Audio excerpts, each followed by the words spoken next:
You can be a big pig too. Hey!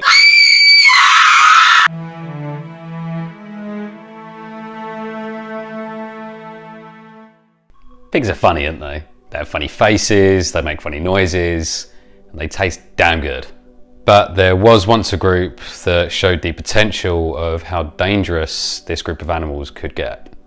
Now, technically we're not looking at the group Suids or pigs. Now don't get me wrong, some species within the group Suids are not ones you want to trifle with, but we're taking a look at something more extreme in Entelodonts. Entelodonts are a group that were first named with the discovery of Entelodon magnus during the 1840s by August Aimard.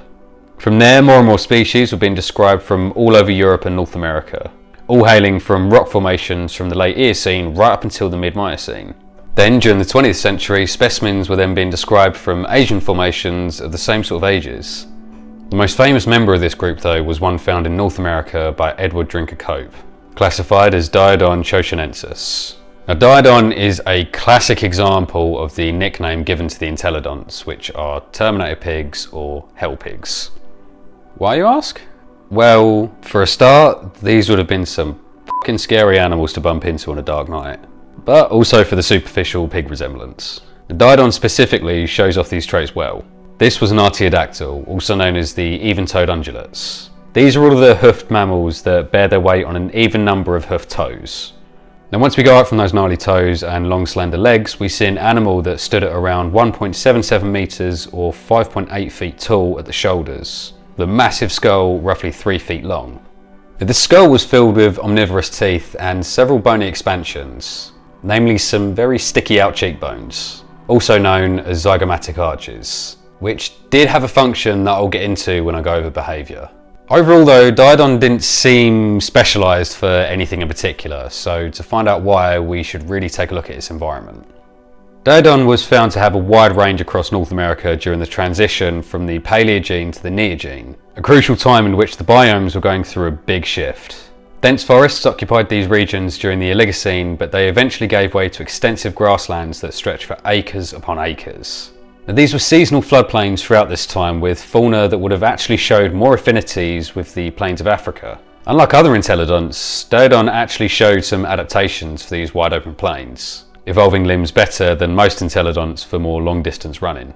Occupying these plains were large hoofed browsers such as Meropus, small camel grazers such as Stenomylus, as well as the dryland beaver Paleocastor, that created the many spiral-shaped burrows popular in the agate beds. Small rhinos would herd these plains such as Menacerus and Archaeotherium, and you also had Diphenodon, a type of amphicyanid, or as they're more commonly known as, bear dogs, which would roam around in packs and form dens. With regards to Daeodon itself and its relation to this trophic system, this Entelodon is actually found relatively few and far between. Now, there's little reason to believe that this area didn't fossilise things that well, and Daeodon actually had a very robust skeleton. So the likeliest explanation for this kind of rarity is that you just didn't come across it all that much in life. Daeodon was likely a solitary animal, with the herbivorous side of its life being spent eating various nuts, vines and roots, and its more carnivorous moods being spent tearing meat and managing to munch through bone. But how alive was its food when it was actually being eaten? Well, Daeodon seemed to have quite the mixture of traits. Now, it's almost unheard of for a carnivore to be exclusively a predator or a scavenger, since no animal would pass up a free meal or just wait around all day for something to drop dead in front of them. But many do lean more towards one or the other and have the traits to show it. On one hand, Daeodon had teeth that not only had good mashing strength, but also shows enamel wear in line with munching through bone, which more often than not is something scavengers will do since they don't often come across a whole carcass, so would need to extract as much nutrition as possible. It's also been argued that despite the size and strength of this skull, this thing was far too heavy to swing around and take down one of the large Chalicotheriums, of which show a lot of bite marks from this hell pig, so it must have been scavenging them.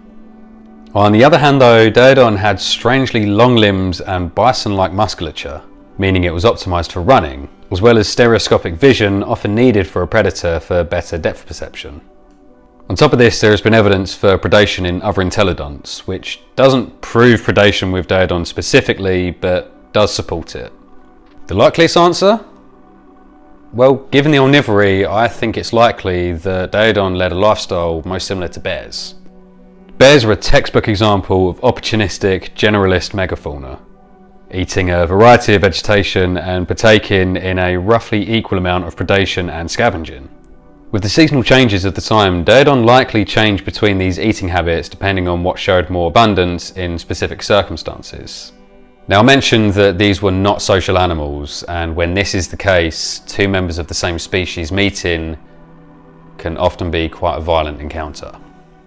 Signs of intraspecific combat have been found on intelodont skulls, often with males fighting for mating rights or over territory. Now, how do we know that these were males fighting? Well, sexual dimorphism has been found. The males of Daeodon's close relative, Archaeotherium, have shown that the mandibular tubercles and the huge protrusions on the zygomatic arches were a lot larger. With this in mind, it might be that these protrusions served as weapons and/or protection, or possibly even display.